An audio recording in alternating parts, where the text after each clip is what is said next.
ꯏꯁꯤꯡ ꯏꯍꯧꯔꯦ ꯐꯖꯔꯦ ꯇꯨꯔꯦꯜ ꯄꯤꯛ ꯊꯜꯂꯦ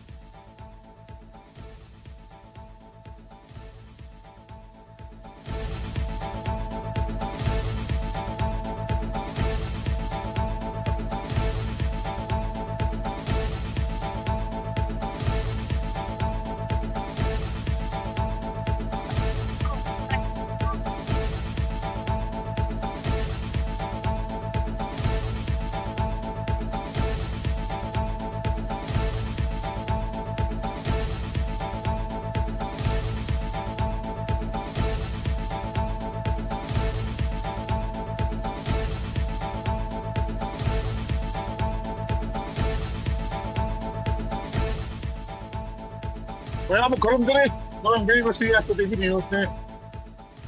Manipur da henghan character mi tara. Henghan lai tara king isao pagi todo basi ne pare tara thokni. Gasi mo niam na hunu ubiri basi Imphal East district ke manung chanba pagi khetri gaw bi area ta leiba mamang na tugal kai ki ba mai mi tara Kingston high school tu ki mapada leiba Imphal pagi manung chanba Imphal East ke manung chanba il tugal kai ba gi pa thorak ba ising na to na kong na tuan ba mafam kaya ising tugin kibagi mamini niya no ju ubiri basi ising ngasi hoji tauba tin ba ngamgre hai SKTV news ki team hoji su turel kaifam lomda tanjil lakpagi lambi da ising thumjil lamba perform singni niya no ubiri basi hajan kai ba hai betara anaki sei ase ba bi kai ba mama bi sei da su kai kiba ising sao thopagi adu ba kibam adu hajan mayo na bagi dongsa da baduri niya no bi chenari basi hoji koi tom to kurang kong yokse lagle turil dagi pat korak pamri turil kadri sesal lakwa sing hoji shu perform kaya da kumjin duna dongsa da bathok ki chang si asum hergel lagle to kurang kong lambi da sesal lagi basi ko gi hai riba Kingston da kiba iril turil torban kaibam adom da tension lakwa Kung masida angang singaw na namin tala, yun kaya so ising chow ito masi yen motor pagi may chow ng tayo at umagpo torban kaya pa madut ring ng namdama na audio show sing lang kulip na patigi udong siya naman kaya may umari hari layag sing tumdele yung kaya sing tumdele miyam kato kasi na kulong siya naman kaya mas umayaw ka rin maruwi na kaya kung tawag sing tayo tala Ojan sa kalawi ba si to kung lambi si pare si dalagba ay ba lambi si gigit sa masaya tara pagkan sa masaya ta ba jadi tulong ba ni kai hari si jachal laka na si kai di no mai to ye kaya ya kai di har में si पश्चिम को kan kita mukya कैसे जगह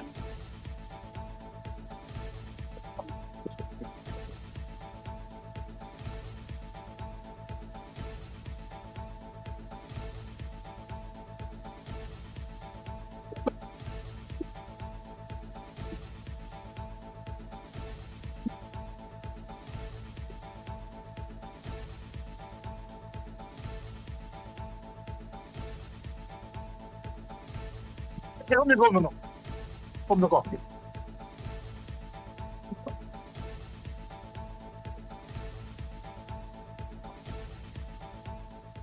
Sige, sumugay.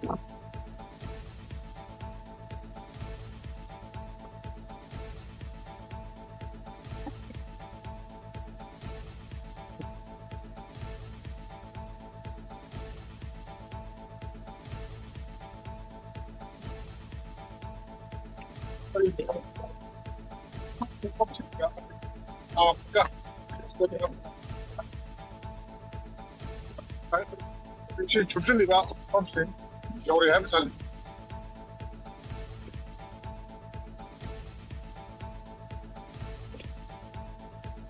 Guide है हम जरूर ये कोई press की नहीं इसके टीवी नहीं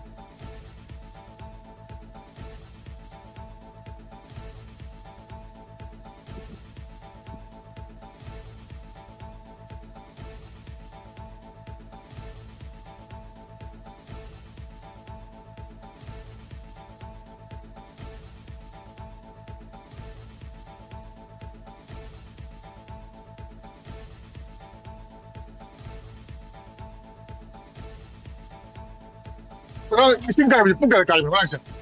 Yung kaya nga lang, kung tawag na kung kanina minat tara, Kung manili may tara. tingnan nga hindi ka na maputi ko na ba, may kung manili ito ay dahil. Oo. At kung manili minat tara, Okay. Although the shit mo tingnan nga din. Pero mo kaya mo dikom na.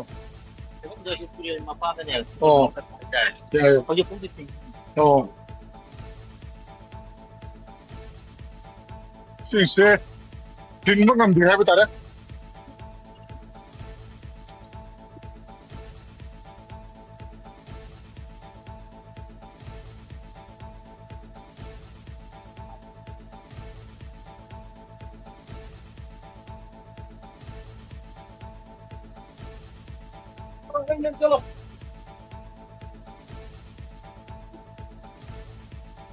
Ketrigal, habi tara ko yung di ba si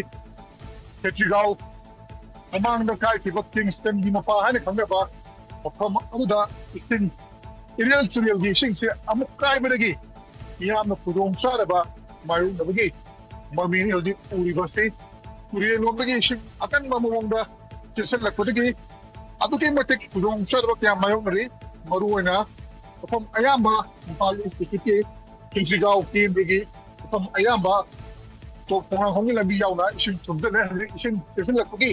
Yang sebenarnya pelajari, aduh, apa macam ni, sih cuma lepas tu, nihad mereka pelajari ya, aduh mampu, pergi, jadi kan, macam, kuasa apa betul? Maksudnya kan saya cuma macam saya kuasa betul ni, aduh ni macam tu kuasa apa ya, macam kita ni benar, ay beri, jadi kita kita ising, jadi kita kita ising itu na, aduh macam kaya ada, terus tu na, kuasa apa, kau kaya apa? Kau minum mak lagi.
Ako lang.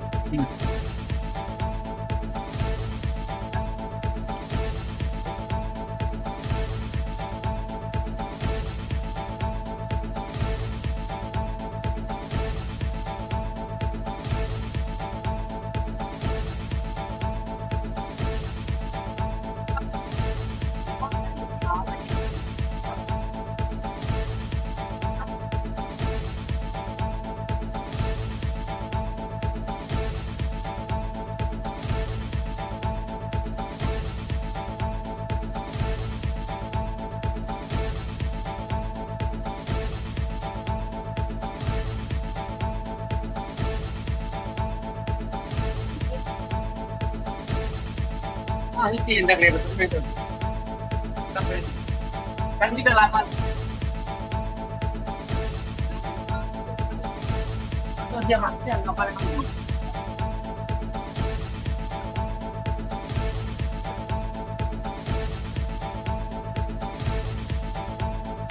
Kaya Manila basi pergi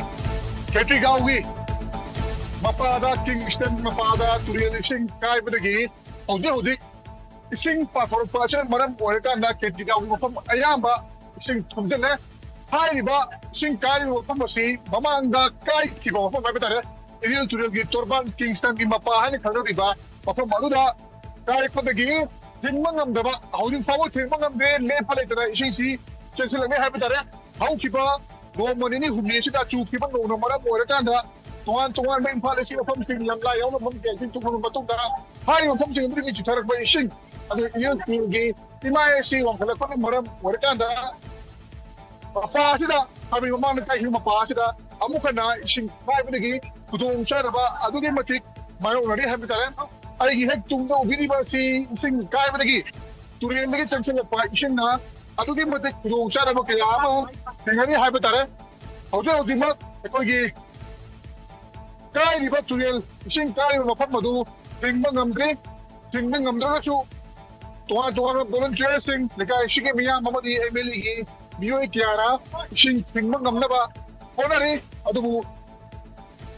ꯏꯃꯥ ꯌꯥꯝꯅ ꯋꯥꯡꯕ ꯏꯁꯤꯡ ꯏꯔꯩ ꯌꯥꯝ ꯀꯟꯕꯅ ꯃꯔꯝ ꯑꯣꯏꯔꯀꯥꯟꯗ ꯍꯧꯖꯤꯛ ꯐꯥꯎꯕꯒꯤ ꯑꯣꯏꯅꯗꯤ ꯏꯁꯤꯡ ꯊꯤꯡꯕ ꯉꯝꯕꯒꯤ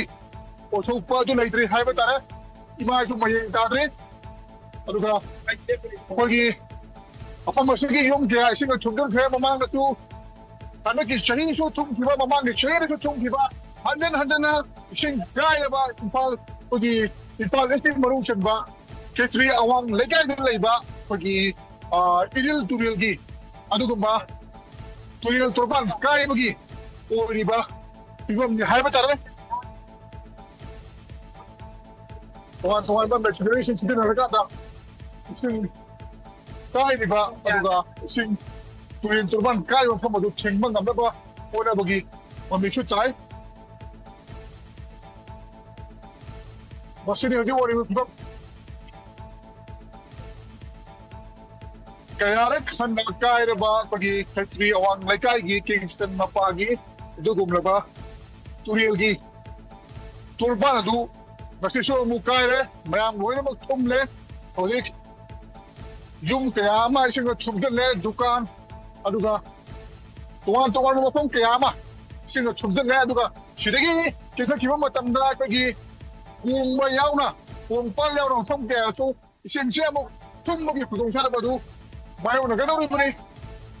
ꯃꯐꯝꯁꯤ ꯏꯁꯤꯡ ꯌꯥꯝꯅ ꯀꯟꯕ ꯃꯐꯝ ꯑꯣꯏ ꯍꯥꯏꯕ ꯇꯥꯔꯦ ꯍꯥꯏꯕꯗꯤ ꯂꯥꯏꯔꯤꯛ ꯑꯃ ꯂꯩꯔꯤꯕ ꯑꯁꯤ ꯃꯁꯤꯗꯒꯤ ꯆꯦꯟꯊꯔꯛꯄ ꯍꯥꯏꯕꯗꯤ ꯇꯨꯔꯦꯜ ꯀꯥꯏꯔꯤꯕ ꯃꯐꯝ ꯑꯁꯤ ꯁꯤꯒꯤ ꯂꯥꯏꯔꯤꯛꯁꯤꯒ ꯍꯥꯏꯐꯦꯠ ꯅꯛꯅꯕꯅ ꯃꯔꯝ ꯑꯣꯏꯔꯀꯥꯟꯗ ꯏꯁꯤꯡꯒꯤ ꯏꯔꯩꯁꯨ ꯌꯥꯝ ꯀꯟꯅ ꯆꯦꯟꯊꯔꯛꯄꯒꯤ ꯃꯃꯤ ꯇꯥꯏ ꯑꯗꯨꯕꯨ ꯍꯥꯏꯔꯤꯕ ꯀꯥꯏꯐꯝ ꯇꯨꯔꯦꯜ ꯀꯥꯏꯔꯤꯕ ꯃꯐꯝ ꯑꯗꯨꯗ ꯃꯤꯌꯥꯝꯅ ꯇꯣꯔꯕꯥꯟ ꯑꯗꯨ ꯁꯦꯝꯖꯤꯟꯅꯕ ꯍꯣꯠꯅꯕꯒꯤ ꯃꯃꯤ ꯇꯥꯏ ꯑꯗꯨꯃꯛꯄꯨ ꯍꯧꯖꯤꯛ ꯐꯥꯎꯕꯒꯤ ꯑꯣꯏꯅꯗꯤ ꯊꯤꯡꯕ ꯉꯝꯗ꯭ꯔꯤ ꯍꯥꯏꯕ ꯇꯥꯔꯦ ꯂꯥꯏꯕꯛ ꯐꯕ ꯑꯃꯅ ꯍꯧꯖꯤꯛꯁꯤ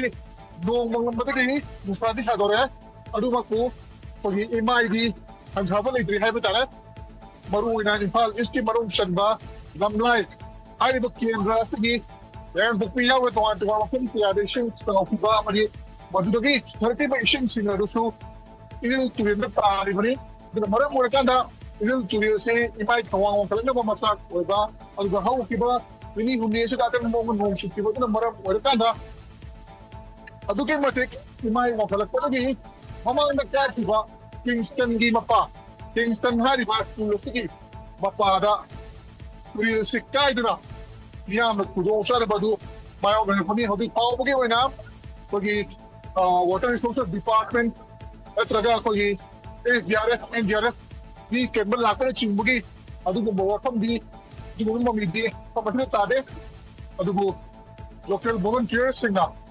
ꯃꯥꯒꯤ ꯉꯝꯖꯕꯒꯤ ꯊꯥꯛꯇ ꯑꯩꯈꯣꯏꯒꯤ ꯄꯣꯠ ꯆꯩꯁꯤꯡ ꯄꯨꯊꯣꯛꯅꯔꯛꯄ ꯑꯗꯨꯒ ꯑꯇꯣꯞꯄ ꯊꯥꯡꯒꯠꯄꯅꯆꯤꯡꯕ ꯀꯌꯥ ꯑꯃ ꯇꯧꯅꯔꯤ ꯍꯥꯏꯕ ꯇꯥꯔꯦ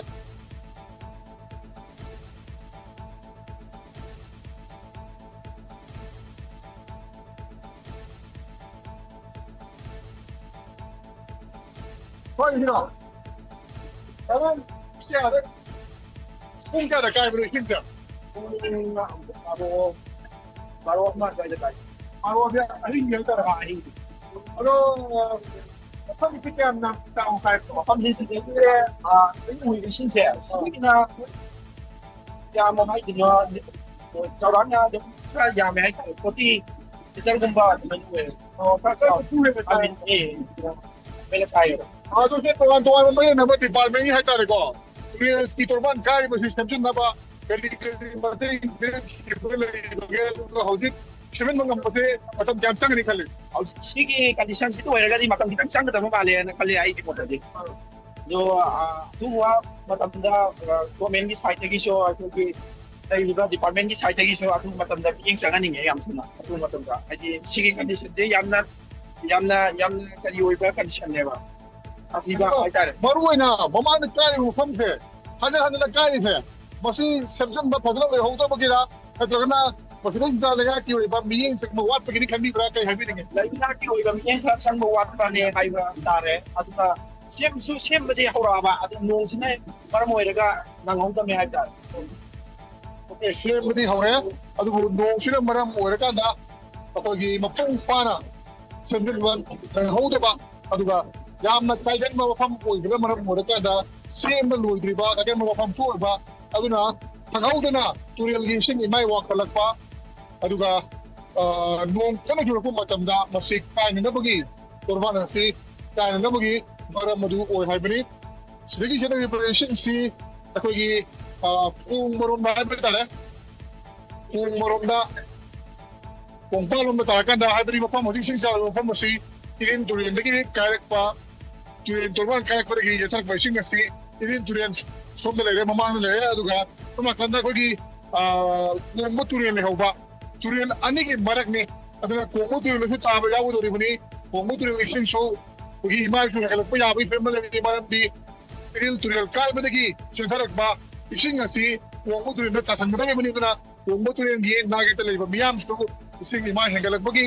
ꯑꯗꯨꯒꯨꯝꯕ ꯆꯦꯛꯁꯤꯟ ꯊꯧꯔꯥꯡꯁꯤꯡ ꯂꯧꯍꯧꯅꯕꯒꯤ ꯑꯩꯈꯣꯏꯒꯤ ꯑꯗꯨꯒꯨꯝꯕ ꯄꯥꯎꯖꯦꯜ ꯑꯗꯨ ꯄꯤꯖꯔꯤ ꯃꯔꯨꯑꯣꯏꯅ ꯀꯣꯡꯕ ꯇꯨꯔꯦꯜ ꯅꯥꯌꯦꯛꯇ ꯂꯩꯕ ꯑꯃꯗꯤ ꯀꯣꯡꯄꯥꯟꯗ ꯂꯩꯕ ꯀꯥꯡꯕꯨꯁꯤꯡ ꯇꯨꯔꯦꯜ ꯑꯁꯤꯒꯤ ꯃꯄꯥꯟꯗ ꯂꯩꯕ ꯀꯥꯡꯕꯨꯁꯤꯡ ꯏꯁꯤꯡ ꯏꯆꯥꯎꯒꯤ ꯑꯋꯥꯕꯁꯤ ꯅꯪꯒꯗꯧꯔꯤꯕꯅꯤ ꯍꯥꯏꯕ ꯇꯥꯔꯦ ꯑꯗꯨꯕꯨ ꯍꯧꯖꯤꯛ ꯐꯥꯎꯕꯒꯤ ꯑꯣꯏꯅꯗꯤ ꯀꯥꯏꯈꯤꯕ ꯇꯣꯔꯕꯥꯟ ꯑꯗꯨ ꯊꯤꯡꯕ ꯉꯝꯗ꯭ꯔꯤ ꯍꯥꯏꯕꯅꯤ ꯑꯗꯨꯅ ꯃꯔꯝ ꯑꯣꯏꯔꯀꯥꯟꯗ ꯏꯁꯤꯡꯁꯤ ꯑꯇꯠ ꯑꯈꯝ ꯂꯩꯇꯅ ꯆꯦꯟꯊꯔꯛꯄꯒꯤ ꯑꯗꯨꯒꯨꯝꯕ ꯃꯃꯤ ꯑꯗꯨꯅꯤ ꯃꯤꯌꯥꯝꯅ ꯎꯕꯤꯔꯤꯕꯁꯤ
ꯆꯤꯡꯒꯤ ꯏꯔꯩꯁꯤ ꯌꯥꯝ ꯀꯜꯂꯤ ꯍꯥꯏꯕ ꯇꯥꯔꯦ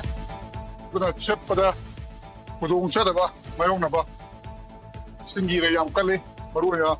ꯃꯦꯔꯤꯠꯀꯨꯝꯕ ꯃꯄꯥ ꯇꯥꯕꯁꯤꯡꯁꯤ ꯑꯀꯟꯕ ꯐꯣꯔꯁꯇ ꯑꯀꯟꯕ ꯏꯆꯦꯜ ꯂꯥꯛꯄꯅ ꯈꯨꯗꯣꯡꯆꯥꯗꯕ ꯑꯗꯨꯃꯛ ꯃꯥꯌꯣꯛꯅꯩ ꯍꯥꯏꯕ ꯇꯥꯔꯦ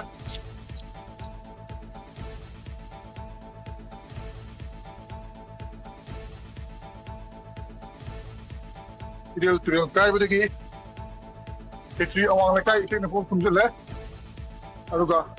ꯃꯁꯤꯗꯒꯤ ꯍꯥꯏꯊꯈꯤꯕꯗ ꯑꯇꯣꯞꯄ ꯃꯐꯝꯁꯤꯡ ꯍꯥꯏꯕ ꯇꯥꯔꯦ ꯀꯣꯡꯄꯥꯜꯒꯤ ꯇꯣꯉꯥꯟ ꯇꯣꯉꯥꯟꯕ ꯃꯐꯝꯁꯤꯡ ꯏꯁꯤꯡ ꯊꯨꯝꯖꯤꯜꯂꯦ ꯍꯧꯖꯤꯛ ꯐꯥꯎꯕꯒꯤ ꯑꯣꯏꯅ ꯀꯥꯏꯔꯤꯕ ꯇꯣꯔꯕꯥꯟꯒꯤ ꯃꯐꯝꯁꯤꯡ ꯑꯗꯨ ꯃꯦꯟꯈꯠꯄ ꯉꯝꯗ꯭ꯔꯤ ꯃꯦꯟꯁꯤꯟꯕ ꯉꯝꯗ꯭ꯔꯤ ꯏꯃꯨꯡꯁꯤꯡ ꯏꯁꯤꯡ ꯊꯨꯝꯖꯤꯜꯂꯦ ꯗꯨꯀꯥꯟꯅꯆꯤꯡꯕ ꯃꯐꯝꯁꯤꯒꯤ ꯑꯀꯣꯏꯕꯗ ꯂꯩꯕ ꯃꯐꯝ ꯈꯨꯗꯤꯡꯃꯛ ꯏꯁꯤꯡꯅ ꯊꯨꯝꯖꯤꯟꯈꯤꯕꯒꯤ ꯃꯃꯤꯅꯤ ꯃꯌꯥꯝꯅ ꯎꯕꯤꯔꯤꯕꯁꯤ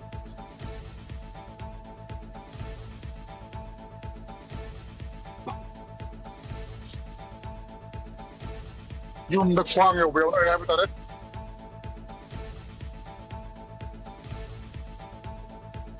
sini so hanin mayong na bagi dumba dumsa da bamdi ya na tena ga lere climate change ki ba nung sa ay nga sa kal kai tharak patagi o mo kya am lakwa nung sa gi o mo kya lakwa na maram su na tuyo wala ma chumna ay bani matam sa na su ba nungi changa du tapsa amba padana mo mo ni da akan mo tigak pa ito maru na matuna maram mo ka da sing na si tuyo la ka mo ba sa tharak pa amarum da tuyo sa tharak ni ba sing na si umang wamang ting da ba wasin na hasan na tama adara kada ba du umang wamang su patang na pa kasi nasuhin na matay pa na turian da ting da tare ba nung sing na du sa fukon na sentarak pa o di soil debak le haw na o na maram mo nga akat propose na yung sing sida naw da may wang sa tanak na maram o na plus na yung isa fuk na pagi maram o ri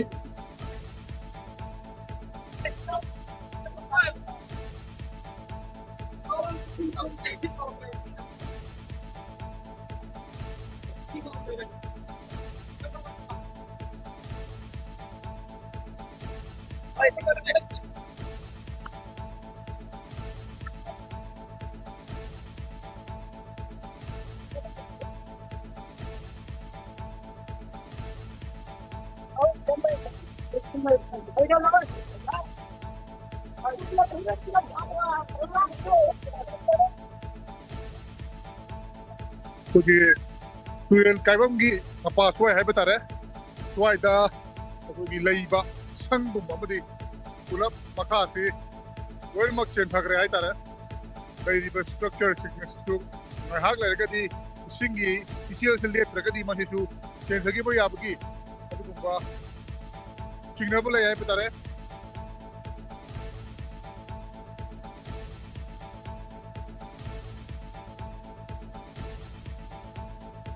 amuko sa panjage K3 awang lekay Imphal ini specific manung tenda K3 awang lekay da laiba koki il turil gi saruk khara bitar dorana ni pu ko mani hai bagi wafam phongorei hai ba il turil gi torbana sikai bagi ising pa thorok na sendar kuna wafam kya ising tumjale hogi hogi ba Imphal isti wafam kya ising na tumjal pe ngarang lagi hauna koki Imphal is district manung tenda lamlai area da nong kana chubregi tuan ba मैं वेरब चावो तुरे सिंग password का सिंग में किसी क्षेत्र पर हमारा पूछना lamlai केंद्र को कम किया यहाँ को पियाओ ना इसिंग उतल लिपनी मधुदे की चिथर को सिंग सिंग दो कोई की इरियल तुरेल ना उनका सलक पा अदुगा इरियल तुरेल की हर फम ओरिबा सिंग में फम सिंदा का है नोंग ताबने मरम पूछना इरियल तुरेल की हिमाय से खवांग सलक पर की खहाउदना mamang na kai kiba il tuil gi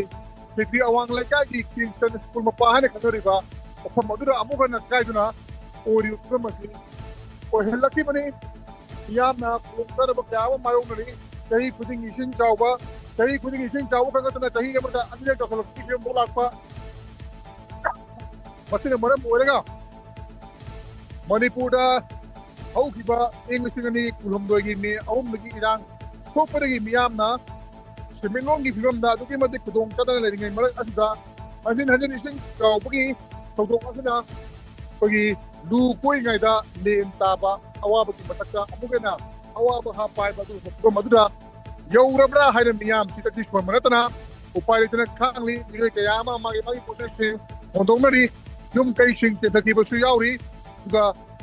masudagi che thaki ba sing si ayo jela jeri ba si K3 awang laikai ni masih cerita kita itu pergi Imphal di area sing atau Imphal itu tuan apa kita orang makta mata betul lah kita orang ini aduna kudung sar basi miyam na tengna ba ya ba tengna re hai basi mari hai men betul betul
ꯗꯒꯤ ꯃꯐꯝꯁꯤ ꯂꯥꯟꯊꯣꯛꯄ ꯉꯝꯗ꯭ꯔꯦ ꯍꯥꯏꯇꯥꯔꯦ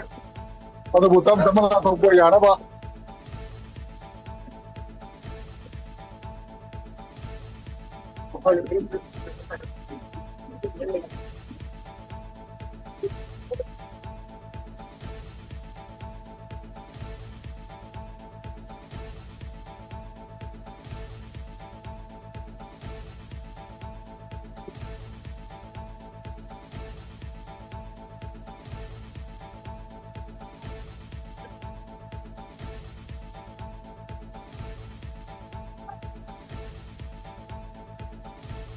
ꯃꯐꯝ ꯑꯌꯥꯝꯕ ꯏꯁꯤꯡ ꯊꯨꯝꯖꯤꯜꯂꯦ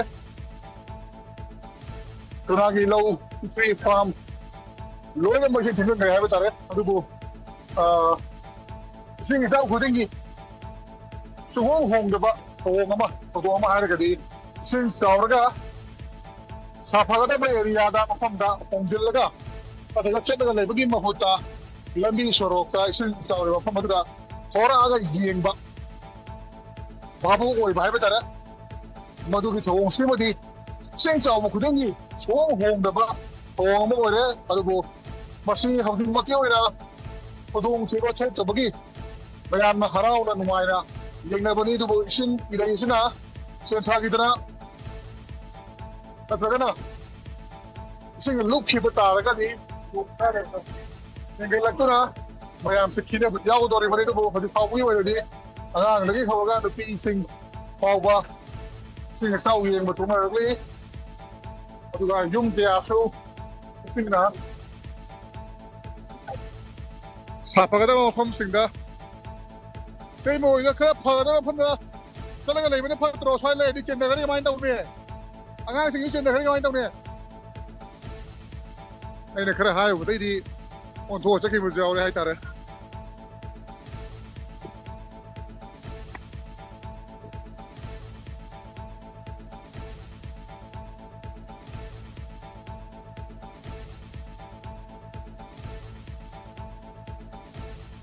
ꯃꯀꯣꯛꯇꯅ ꯄꯟꯖꯒꯦ ꯑꯩꯈꯣꯏꯒꯤ ꯈꯦꯇ꯭ꯔꯤ ꯑꯋꯥꯡ ꯂꯩꯀꯥꯏꯒꯤ ꯏꯝꯐꯥꯜ ꯏꯔꯤꯜ ꯇꯨꯔꯦꯜꯒꯤ ꯃꯄꯥꯗ ꯏꯁꯤꯡ ꯇꯣꯔꯕꯥꯟ ꯀꯥꯏꯕꯗꯒꯤ ꯇꯨꯔꯦꯜ ꯇꯣꯔꯕꯥꯟ ꯀꯥꯏꯕꯗꯒꯤ ꯄꯣꯔꯛꯄ ꯆꯦꯟꯁꯤꯜꯂꯛꯄ ꯀꯥꯏꯗꯨꯅ ꯆꯦꯟꯁꯤꯜꯂꯛꯄ ꯏꯁꯤꯡ ꯃꯔꯝ ꯑꯣꯏꯗꯨꯅ ꯈꯦꯇ꯭ꯔꯤꯒꯥꯎꯒꯤ ꯃꯐꯝ ꯀꯌꯥ ꯀꯣꯡꯄꯥꯜꯒꯤ ꯄꯔꯦꯡ ꯈꯣꯡꯅꯥꯡꯈꯣꯡ ꯁꯤꯒꯨꯝꯕ ꯃꯐꯝ ꯀꯌꯥ ꯑꯁꯤ ꯏꯁꯤꯡ ꯊꯨꯝꯖꯤꯜꯂꯦ ꯑꯗꯨꯕꯨ ꯍꯥꯏꯔꯤꯕ ꯊꯧꯗꯣꯛ ꯑꯁꯤ ꯑꯗꯨꯝꯅ ꯑꯍꯥꯟꯕ ꯅꯠꯇꯦ ꯆꯍꯤ ꯑꯁꯤꯗꯁꯨ ꯃꯃꯥꯡꯗ ꯊꯣꯛꯈꯤꯕ ꯀꯨꯏꯗ꯭ꯔꯤ ꯃꯃꯥꯡ ꯆꯍꯤꯗꯁꯨ ꯍꯥꯏꯔꯤꯕ ꯃꯄꯥ ꯑꯁꯤꯗ ꯏꯁꯤꯡ ꯀꯥꯏꯗꯨꯅ ꯇꯣꯉꯥꯟ ꯇꯣꯉꯥꯟꯕ ꯃꯐꯝ ꯀꯌꯥ ꯏꯁꯤꯡ ꯊꯨꯝꯗꯨꯅ ꯈꯨꯗꯣꯡꯆꯥꯗꯕ ꯀꯌꯥ ꯃꯥꯌꯣꯛꯅꯈꯤꯕ ꯂꯩꯈ꯭ꯔꯕꯅꯤ ꯑꯗꯨꯅ ꯍꯧꯖꯤꯛ ꯐꯥꯎꯕꯒꯤ ꯑꯣꯏꯅ ꯏꯁꯤꯡ ꯀꯥꯏꯔꯤꯕ ꯃꯐꯝꯗꯨꯗ ꯆꯞ ꯆꯥꯅ ꯃꯦꯟꯁꯤꯟꯕ ꯉꯝꯅꯕ ꯍꯥꯏꯕꯗꯨ ꯌꯥꯝꯅ ꯈꯟꯅꯤꯡꯉꯕꯁꯨ ꯏꯁꯤꯡ ꯀꯥꯏꯔꯤꯕ ꯃꯐꯝ ꯑꯗꯨ ꯍꯧꯖꯤꯛ ꯐꯥꯎꯕꯒꯤ ꯑꯣꯏꯅ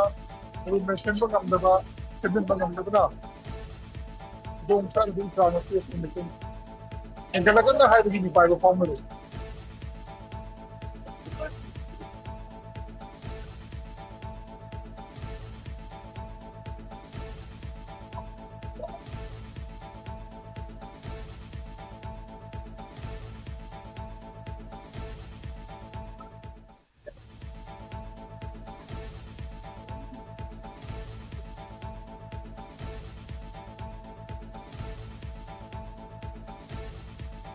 ꯑꯣꯇꯣ ꯔꯤꯛꯁꯥ ꯍꯥꯏꯕ ꯇꯥꯔꯦ ꯒꯥꯔꯤ ꯑꯃꯁꯨ ꯏꯁꯤꯡꯅ ꯊꯨꯝꯖꯤꯟꯈ꯭ꯔꯦ ꯃꯁꯤ ꯏꯟꯖꯤꯟꯒꯨꯝꯕ ꯆꯪꯉꯝꯃꯒꯗꯤ ꯃꯈꯥ ꯇꯥꯅ ꯁꯤꯖꯤꯟꯅꯕ ꯌꯥꯗꯕꯁꯨ ꯌꯥꯏ ꯍꯥꯏꯕ ꯇꯥꯔꯦ ꯑꯗꯨꯕꯨ ꯏꯁꯤꯡ ꯏꯆꯥꯎ ꯌꯦꯡꯕ ꯊꯣꯛꯅꯔꯛꯄꯅ ꯍꯦꯟꯅ ꯌꯥꯝꯃꯦ ꯍꯥꯏꯕ ꯇꯥꯔꯦ ꯑꯉꯥꯡꯁꯤꯡꯁꯨ ꯆꯦꯟꯊꯈꯤꯅꯤꯀꯣ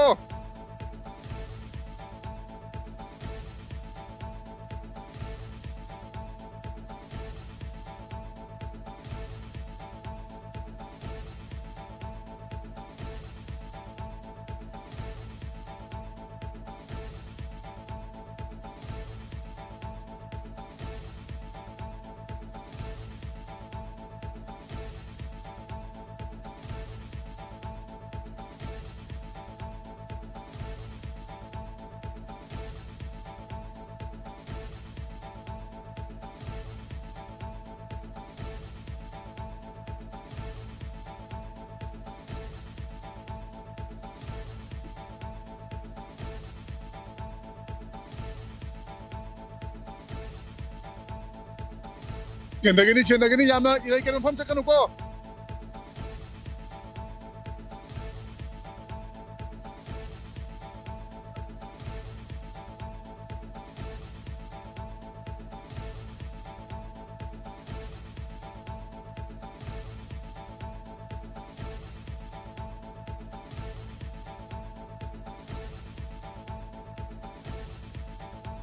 ꯀꯔꯤ ꯃꯐꯝꯁꯤꯗꯔꯣ ꯆꯪꯕ ꯌꯥꯕ꯭ꯔꯣ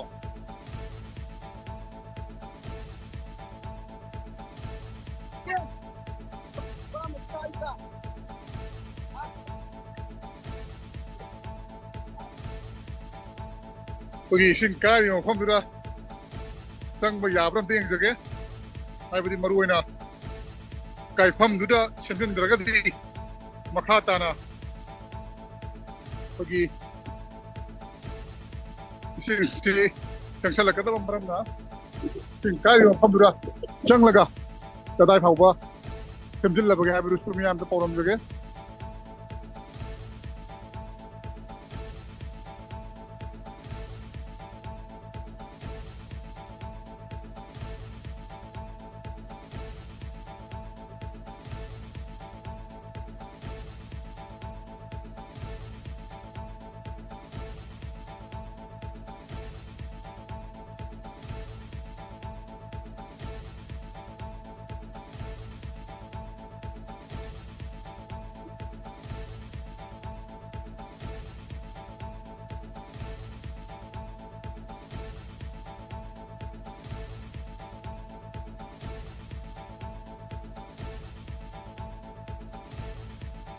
나리바 용신 야 머신 좀들 해봐 따라 마삭 마카 사바 용 모르게디 포체이 신세 어떻게 타간다가 저도 무슨 사파가다도 마삭 마카 레터 용신디 엄진 바스네 머라 모르가 포체 계야마도 마다 토기 미타리 랑카이 바스니 시신사 바스네 오헬라 돈니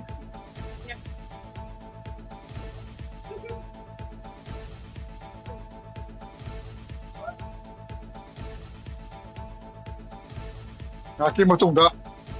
지금 가이프람 모이리바 임팔 이스티 만웅천바 일 뚜리기 마파루 냠다 우처렇게 그야암 사이메 토르반 가이리바노 그럼 마탐다 심진 무가 마도리바노 하이베네 지금 생각도서 냠다 업데이트 피저렇게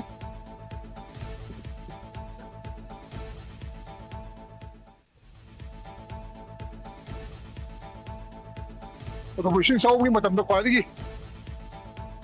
ꯅꯨꯡꯉꯥꯏꯅꯤꯡꯉꯥꯏ ꯑꯣꯏꯔꯤꯕꯗꯤ ꯑꯩꯈꯣꯏꯒꯤ ꯐꯠꯇ ꯍꯥꯎꯗꯤꯁꯤꯡ ꯄ꯭ꯂꯥꯁꯇꯤꯛꯀꯤ ꯄꯣꯠꯂꯝꯁꯤꯡ ꯍꯥꯏꯕ ꯇꯥꯔꯦ ꯑꯩꯈꯣꯏꯅ ꯃꯐꯝ ꯆꯥꯗꯅ ꯍꯨꯟꯗꯣꯛꯄꯗꯒꯤ ꯊꯝꯂꯤꯕ ꯃꯌꯥꯝꯗꯨ ꯏꯁꯤꯡ ꯆꯥꯎꯕ ꯃꯇꯝꯗ ꯂꯣꯏꯅꯃꯛ ꯊꯣꯔꯛꯄꯒꯤ ꯃꯃꯤꯅꯤ ꯃꯁꯤꯅ ꯃꯔꯝ ꯑꯣꯏꯔꯒ ꯇꯣꯉꯥꯟ ꯇꯣꯉꯥꯟꯕ ꯂꯩꯅꯥ ꯂꯥꯏꯌꯣꯡ ꯀꯌꯥ ꯑꯃ ꯊꯣꯔꯛꯄ ꯌꯥꯕꯒꯤ ꯄꯣꯠꯊꯣꯛꯄꯁꯨ ꯂꯩꯔꯤꯕꯅꯤ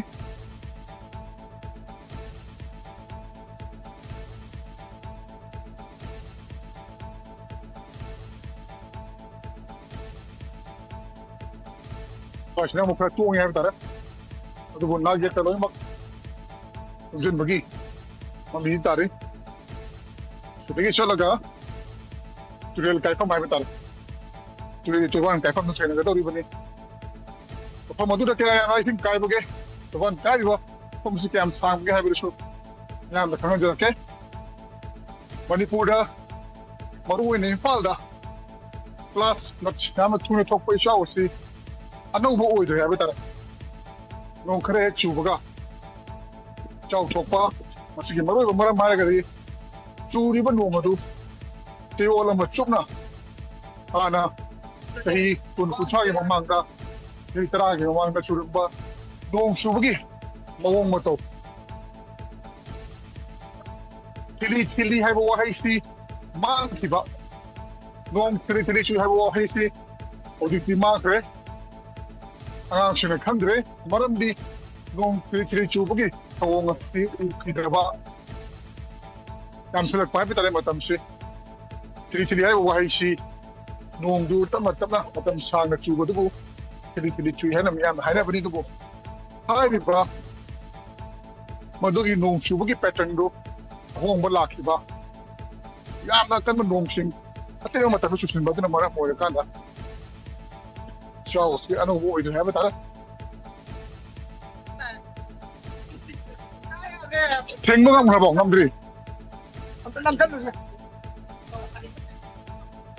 ꯍꯧꯖꯤꯛ ꯐꯥꯎꯒꯤ ꯑꯣꯏꯅꯗꯤ ꯑꯩꯈꯣꯏꯒꯤ ꯀꯥꯏꯔꯤꯕ ꯃꯐꯝꯁꯤ ꯊꯤꯡꯕ ꯉꯝꯗꯕꯒꯤ ꯐꯤꯕꯝꯗ ꯂꯩꯔꯤ ꯍꯥꯏꯕ ꯇꯥꯔꯦ ꯃꯤꯑꯣꯏ ꯀꯌꯥꯁꯨ ꯂꯩꯀꯥꯏꯒꯤ ꯃꯤꯌꯥꯝꯅꯁꯨ ꯊꯤꯡꯅꯕ ꯍꯣꯠꯅꯔꯕꯁꯨ ꯊꯤꯡꯕ ꯉꯝꯗꯕꯅ ꯑꯇꯠ ꯑꯈꯝ ꯂꯩꯇꯅ ꯆꯪꯁꯤꯜꯂꯛꯄ ꯏꯁꯤꯡ ꯑꯁꯤꯅ ꯃꯐꯝ ꯀꯌꯥ ꯇꯞꯅ ꯇꯞꯅ ꯊꯨꯡꯕꯒꯤ ꯆꯥꯡ ꯍꯦꯟꯒꯠꯂꯛꯄ ꯍꯥꯏꯕ ꯇꯥꯔꯦ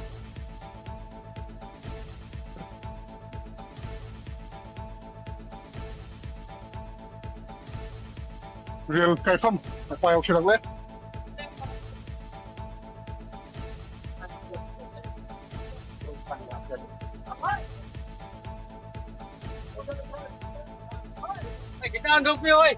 ꯄꯥꯊꯕꯁꯨ ꯌꯥꯎꯔꯦ ꯍꯥꯏꯕ ꯇꯥꯔꯦ ꯄꯥꯊꯕꯁꯨ ꯌꯥꯎꯔꯦ ꯀꯥꯏꯕꯁꯨ ꯌꯥꯎꯔꯦ तसेंना काय हिने कदा वाईटनो सोमीसिको असिना हो पाथबा सिगा आदे सिगा ने सिगा काय ने सिगा ता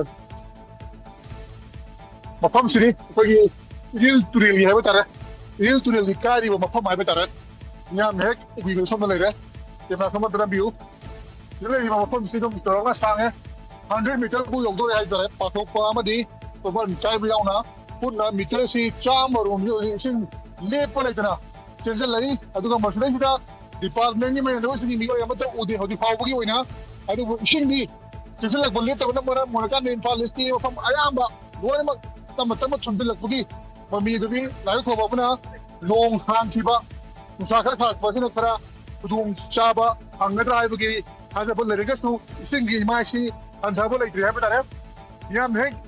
अखोइना नेबिबा महमसि तुरेलगी तोरबान मथक लेबा लंबी दुनि अदुबु मसि फाव याउना दोजे थोरा बने दुगा अकाइबसु याउरि बने दुरा मरम मरकादा मसि थेंगनाबो होनाबदा मतम खरदि संखि गिदरा हाइबगी अदुबु मोफम मसि लागले हाइबा तारे सोमना लेरे रिल तुरेलगी मसि सेक्शन लेगी बाइसि छि कम कानोसी काइगी पाथाबा होइजे अहिंग याब तारे अहिंग अंतु मसे इंतिको अदो मसी दाइ दुरे सिंगजे इमाइ वाखले खंगब काना मरे नबो दिने पाउ तिगो पिले याले जलाइबा पिदबा सरकार बाय फॉरेस्ट मिना बाय लेबा पियो हाइबा मतम पिदबा फॉरेस्ट मिना लेबा पियो मतम पिदबा दुदि लेबा खरा पिदबा मरा मोरकाना जिसिन साउ थोइ मयाम सिनि कराना मधुगी रिक्स लगे हाइबगी वाल स्टेम लाए अदुमकु मसिदा लेरिबा मफम सि ममानु काइ रे हाइबगी पाउ फंगी अदु मखि सेमजन लगे थबक क्याम पुरगे तजनबा इ सेमजन मसे नहरवाय काम नहर मकाइ गिबो अदि मकुला अमक सेमे अहि लसुरे बा को इनि तुरे नि काइ रे सिरता काइ रे अहि लसुरे ओके सेमजन बिजा बलगी थोरक पादुबा चाउनी हाइबनी अदुगा हाइबा अग्लोंगुम्बा पोटे खरा पिदिनबा लेबा खरा पिदिनबदी याम लाइना इनमो गंगनी हाइबनी ओफम सिन याम तेनेली गदिला आम्बो दिले इनसनबा मेले सेमबा गरा केगबा दुम याउ मसा मेले मसा याउरगा दुम खोइ थिंगिय कान होनो दै आइदि लेबा फरा खतरांगम बमोंगा दुबो लेबा सि प्रफुनम दबदि ना को मके दुम आइदि इसिंगी इसाने हेमरा दुम सत्रे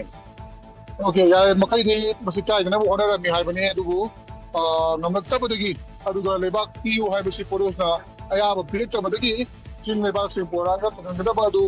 नम खिदबदगी इसिं सि पाकोखि बने हाइबने मदुना मरम मोरकांदा हौजिति मीटर चामरोमसि पगी मसीबो खेंगनी मसी बावा इसिं सि लोइमक लेप लेतना चेंसन लगनी इदर इमाइसि इसिंगी इमाइसि पंडगी बंगाइबा नजे हाइरगना पगी सेमजन लगादा तोरबान फतबा जगा सिंगसि पगलों अमदि लेबा सिंगसि नरगा थिंगनबो होनबा अनिसिन रगदि इसिं सेंसन लपकी सांगासि तम तम सुमजि लकना इम्फाल लिस्ट की मफम अयाम्बा तम तम सुमजि लपकी नुरा मदु लगी हाइबसा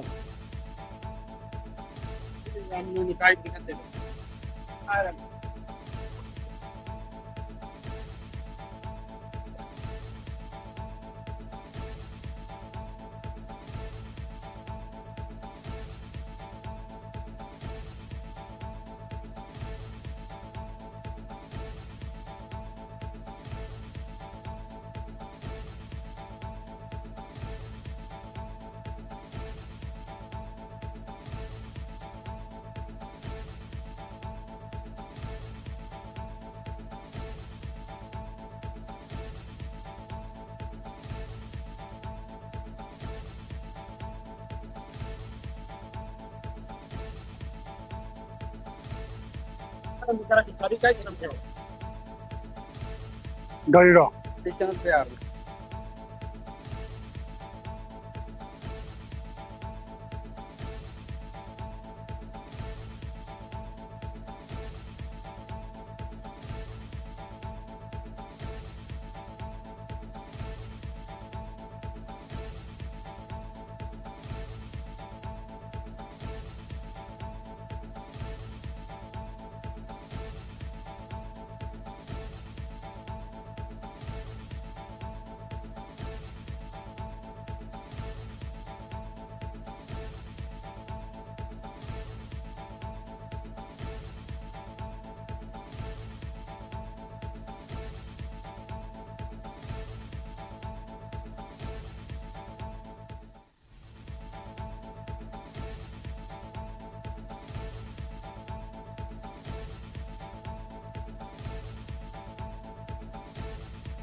Tutorial carry from the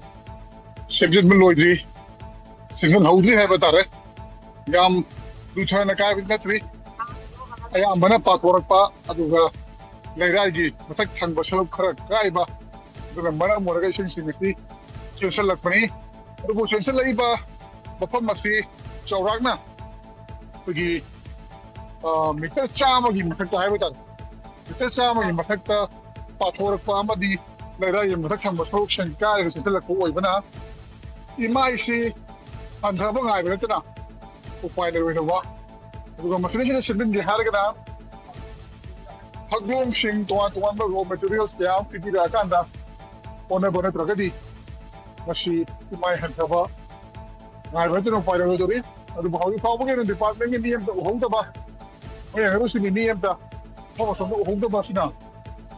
isa aussi hanggang pumunta na tarayan ng laura para hay bagi wahan simadi ang may habi tara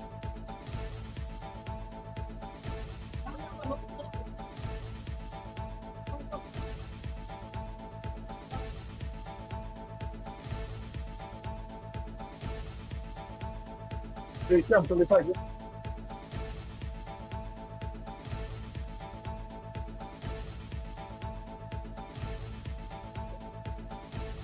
Nyambre. Jadi tahu yang macam mana saya betul.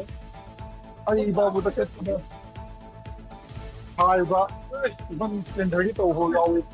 Wala mo ta sin si. Wala ko yang parin. Tapi ko mo siya tanda ko di. Ito mo siya sa ko tiya di ba ne? Parin. Now yun mo tin ito ba? Definitely nga bitar.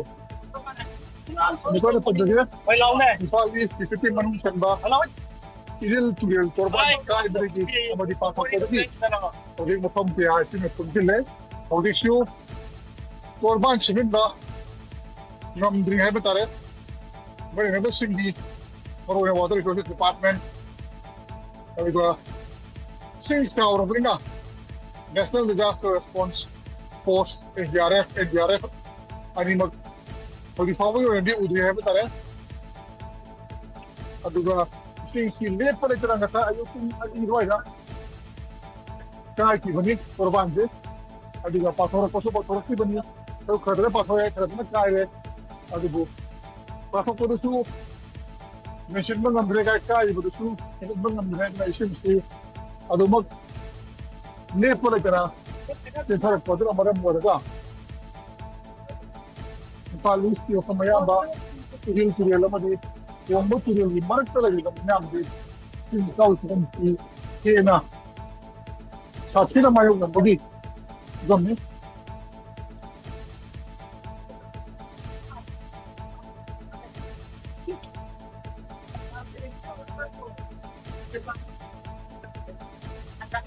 Tuwan the headlines in every time.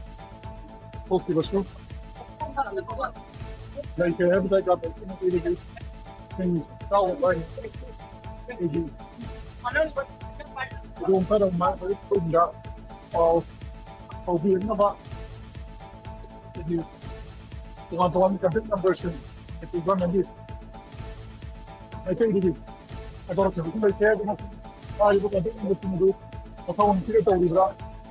não tem como ter livrar com a gente livrar resposta do que livrar na vida dele दिन बता रहे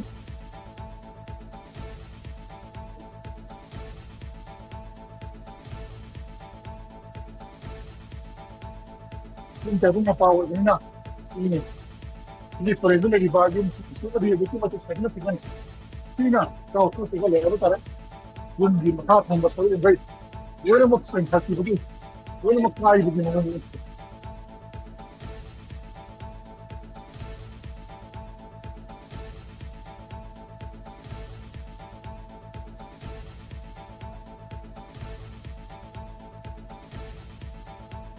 ini yang macam ini pun insau dah.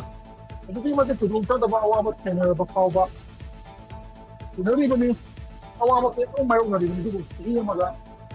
awak tu dah ini try lagi. Tahu hanya nak bawa ini diam dah. Tahu ni tu dah kena macam itu tu. Jadi macam tanya lagi nak bawa awak ini.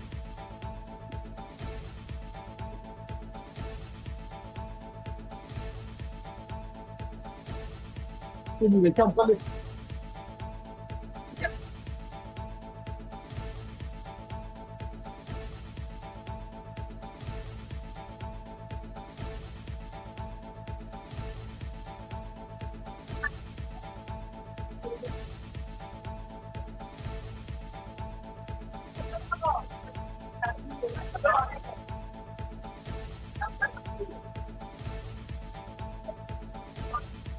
Orang apa pegang sendiri. Kalau siapa kata orang macam dapat pokok mana tu, tarik apa tarik shoe kada ni. SDRF, NDRF ki volunteers ni. Jadi kata pokok yang muat di bagai haja menyam na, mana di bagai.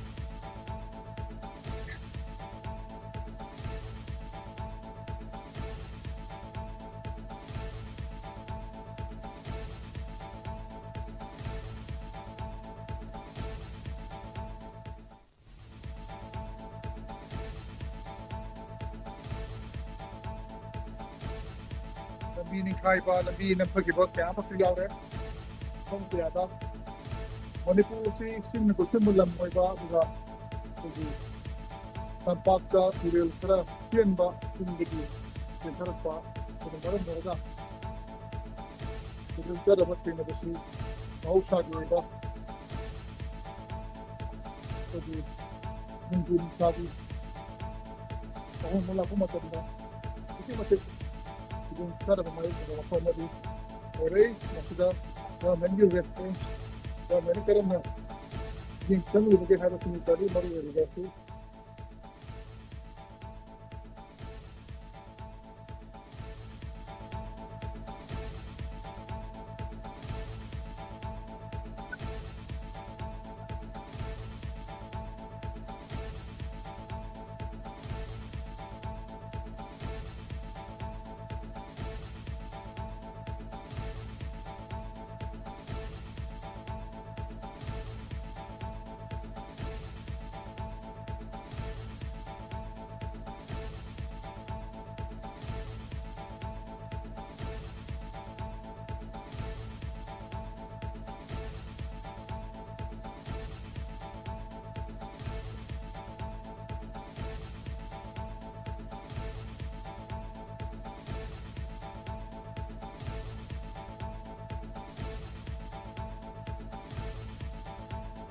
Northeast India da hai bata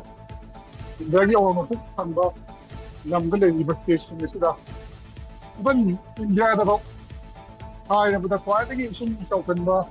kom ka ta tu mo kom si Manipur di Imphal sina oiram gani hai bata number 2 boy maram di au ki ba ki au mari sida hadin ki tau ki ro sina ki niya na se na ga le bani ki maru ina Imphal mayo na chill ba Imphal ki Number two, mari email tigil. Hari ba, niyo sinisita pa patara pa dagi. Tinsa ni, pero hang na ito pugi. Ikaw ni.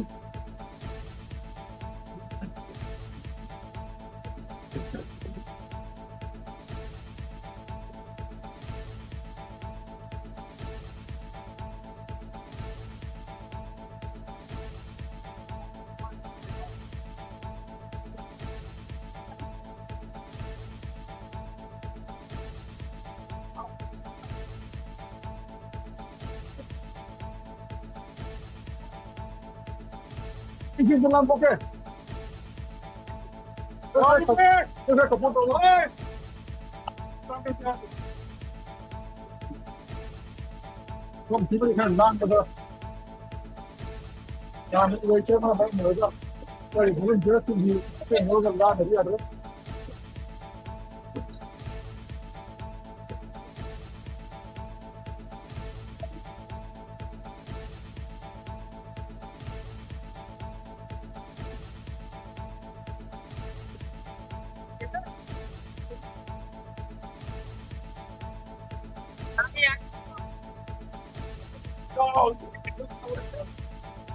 Nah, sampai jadi.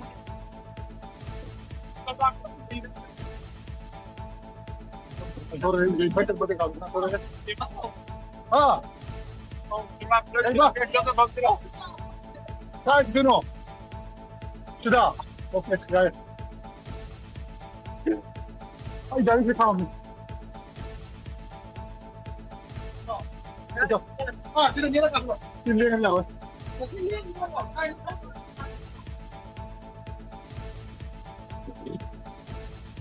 Pun nice. Oh, dah dah.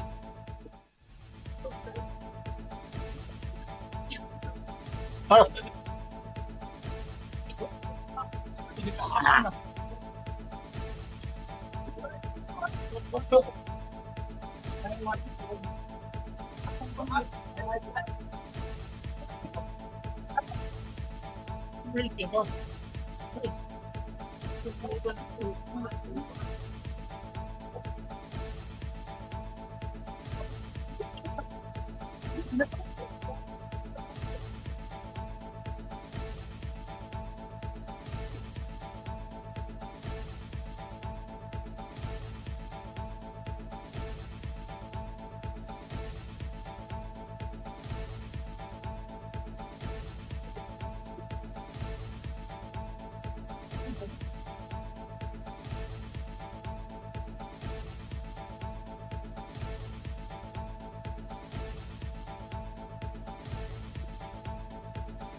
เสียงอะไรดังเลย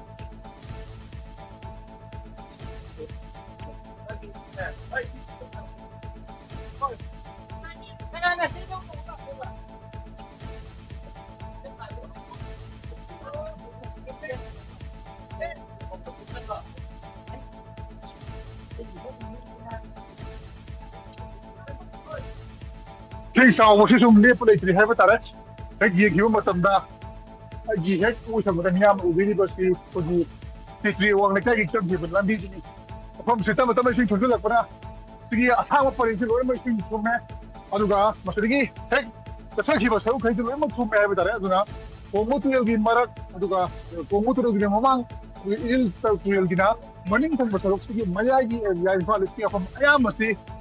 Looy na issuing sundal and go how do if you want to get Princeton International School di mapada kai di ba singi korban si hotel torban si hoju pauba nation mangamdri pathor pasu marusu she mangamdri adana sing si imai hata ji bangai betna upai le dori aduga nga ti wo official amtal phom ti lakho ude aduga le diare indian ka musu phom tri oklo udri aduga pu sing di asu mo sum tentar pana phale ti phom ayamba Looy mo ising at sundal Hoji period awang ita hilon mo tume masigin matungda Jiri mo pinfal hibani na Jiri kaya ko tumapag dinang mo